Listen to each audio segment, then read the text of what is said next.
Jusqu'où seriez-vous prêt à aller pour rester au sommet? Un ancien guitariste de tournée, longtemps façonné par le silence contractuel, vient de lâcher une bombe. Beyoncé l'aurait broyé pour briller. D'après lui, pression psychologique, clause impossible et crédit gommé auraient pavé la route d'une ascension fulgurante. L'entourage de Queen Bee rejette tout en bloc, mais le doute s'est glissé comme une écharde. Beyoncé n'est plus seulement une chanteuse, c'est une multinationale pop. Album surprise, tournée blockbuster, deal ciné-mode streaming. À chaque apparition, l'économie musicale retient son souffle. Et dans l'ombre de cette machine, les voix discordantes s'accumulent. Auteurs qui parlent de crédit fantôme, choristes évoquant un contrôle omniprésent, et cette procédure récente visant Jay-Z où le nom de Beyoncé plane sans jamais être couché sur la première page. À ceux qui crient à l'exagération, un rappel s'impose. Kelis dénonce la reprise non autorisée d'un sample. L'ex-batteuse Kimberly Thompson évoque des manœuvres ésotériques. Un collectif, Bounce, de la Nouvelle-Orléans, parle de pillage créatif. Et plusieurs ghostwriters confient hors micro des tractations financières musclées. À chaque fois, l'équipe Knowles Carter coupe le micro, la tournée reprend sa route et la planète pop passe au prochain spectacle. Alors, mythe entretenu par la jalousie ou mécanique bien huilée? Pour percer ce mystère, il faut retourner là où tout a commencé, Destiny's Child. Car avant d'être couronnée reine, Beyoncé a grandi dans un groupe cimenté par l'ambition familiale, puis fracturé par des décisions radicales. Mais ce n'était qu'un échauffement.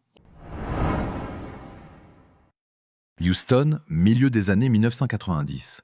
4 adolescentes, Beyoncé Knowles, Kelly Rowland, Latavia Robertson, Latoya Luckett, répètent chaque soir dans le sous-sol de la famille Knowles. Matthew Knowles, père manager implacable, règle les moindres détails. Harmonie, costume, chorégraphie millimétrée.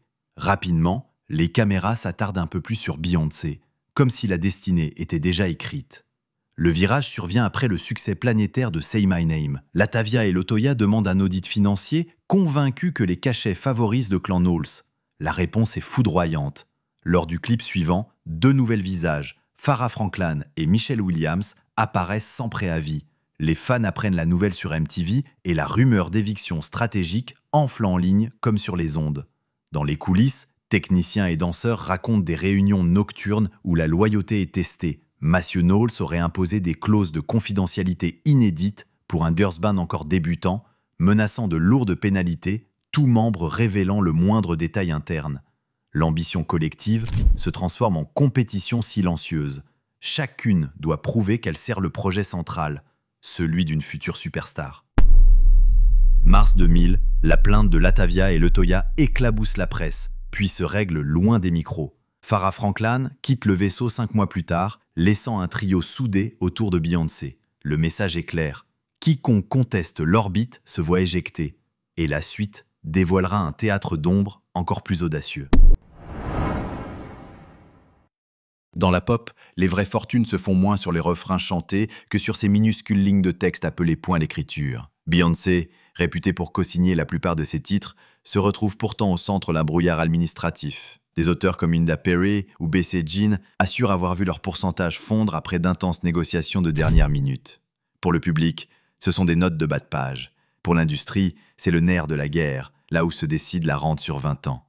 Le cas le plus célèbre reste If I Were a Boy. B.C. Jean en aurait écrit chaque mot avant de vendre le titre, pensant signer un simple accord d'édition. Quelques retouches plus tard, la chanson sort avec une répartition différente et Beyoncé grimpe officiellement au rang de co-autrice. Rien d'illégal, juste une optimisation redoutable.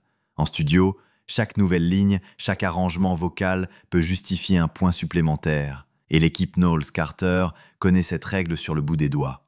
Linda Perry, de son côté, raconte être sortie d'une session en 2014 convaincue d'avoir cédé une maquette, pour découvrir, une fois le morceau publié, qu'elle partageait désormais le crédit avec une liste élargie. Elle lâchera plus tard un commentaire au vitriol, expliquant que tout le monde veut son nom sur la plaque, même quand la contribution est minime.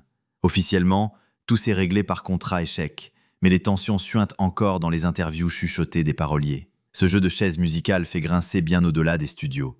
Certains producteurs new-yorkais affirment qu'un simple refus de céder un point d'écriture peut suffire à voir un titre soudain mis en pause indéfiniment. Les avocats nient toute liste noire, mais la peur inspire à prudence. Mieux vaut partager le gâteau que risquer le frigo. Et les coulisses deviennent encore plus sombres quand les carrières entières commencent à vaciller.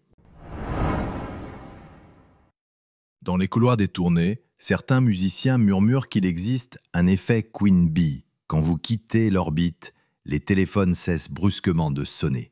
L'ex-batteuse Kimberly Thompson en a fait le récit le plus spectaculaire. Après 7 ans derrière les fûts, elle affirme avoir senti un contrôle si serré qu'elle a fini par demander une mesure d'éloignement, évoquant même des pratiques occultes.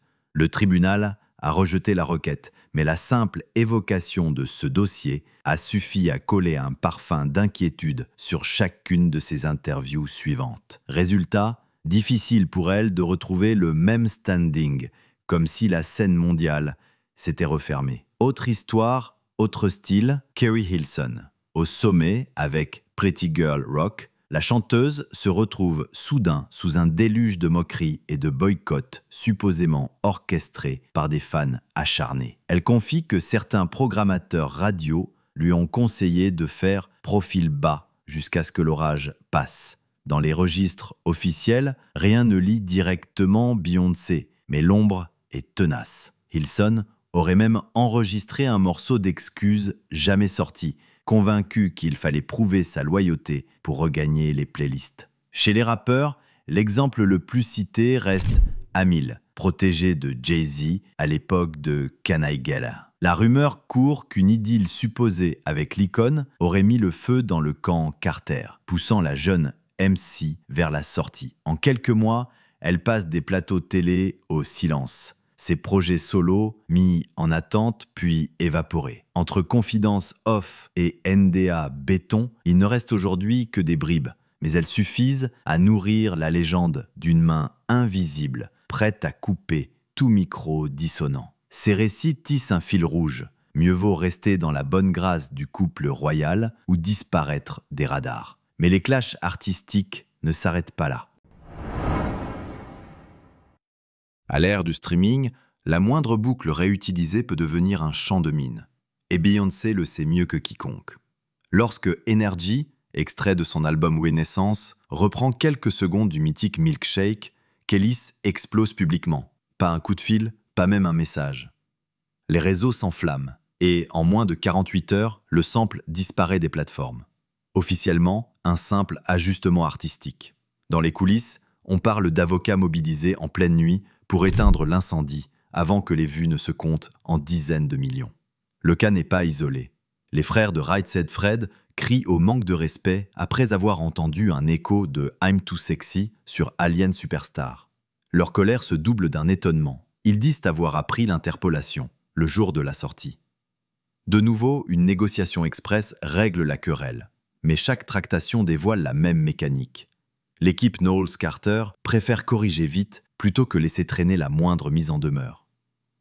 Même lorsqu'un sample est validé, la polémique n'est jamais loin. Robin S. se réveille un matin en découvrant Break My Soul, bâtie sur la colonne vertébrale de Show Me Love. Cette fois, elle est créditée en bonne et due forme, mais confie à la télé qu'elle aurait aimé un appel personnel.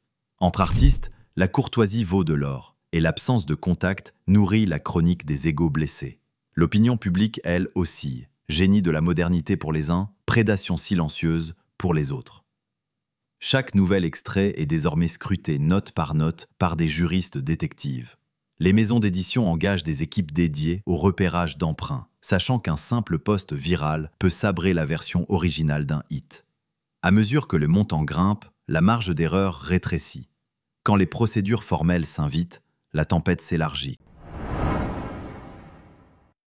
Le décor juridique se resserre, quand en pleine tournée mondiale, un collectif new-yorkais dépose plainte contre Jay-Z pour pression psychologique intense liée à une ancienne affaire de droit. Aussitôt, les blocs spéculent. Si Jay-Z est convoqué, Beyoncé pourrait-elle être appelée en témoin? Leur équipe répond en 2 lignes, niant toute implication de la chanteuse, mais le feu est déjà lancé. Les réseaux s'embrasent, passant au crible chaque photo du couple pour y traquer la moindre lueur de stress. Dans les coulisses, les avocats activent le mode bunker, documents scellés, réunions nocturnes via visioconférence et, surtout, silence public absolu. Les proches racontent qu'une consigne impérative circule parmi les employés.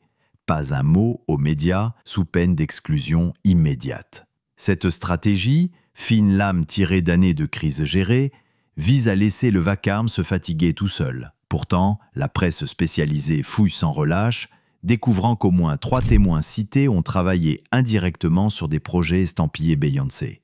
En parallèle, un tribunal californien accepte d'examiner une demande d'accès à la comptabilité d'une société satellite liée à Parkwood Entertainment. Officiellement, il s'agit d'un contrôle de routine. Officieusement, certains y voient la porte d'entrée pour élargir les investigations. Les parieurs de l'industrie spéculent déjà sur l'impact qu'aurait une possible déposition filmée de Beyoncé. Et c'est dans ce climat que l'ex-collaborateur du jour brise enfin le silence.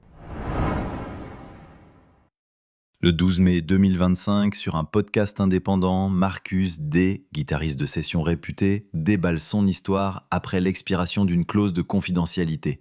Il décrit un enregistrement nocturne à Los Angeles en 2019. 5 prises parfaites, l'équipe ravie, puis le calme plat. Quelques semaines plus tard, son riff principal réapparaît, arrangé sur un titre, mais sans son nom dans les crédits. Quand il ose demander des explications, un assistant juridique lui rappelle l'accord signé. Toute contestation pourrait se solder par des pénalités écrasantes. Marcus raconte aussi un détail glaçant. Un message vocal reçu à 3 heures du matin l'informant qu'il mettait en danger des centaines d'emplois en posant des questions. Effrayé, il accepte un paiement forfaitaire pour service rendu, renonce aux royalties et regarde le morceau grimper en tête des charts. La cicatrice, dit-il, n'est pas que financière.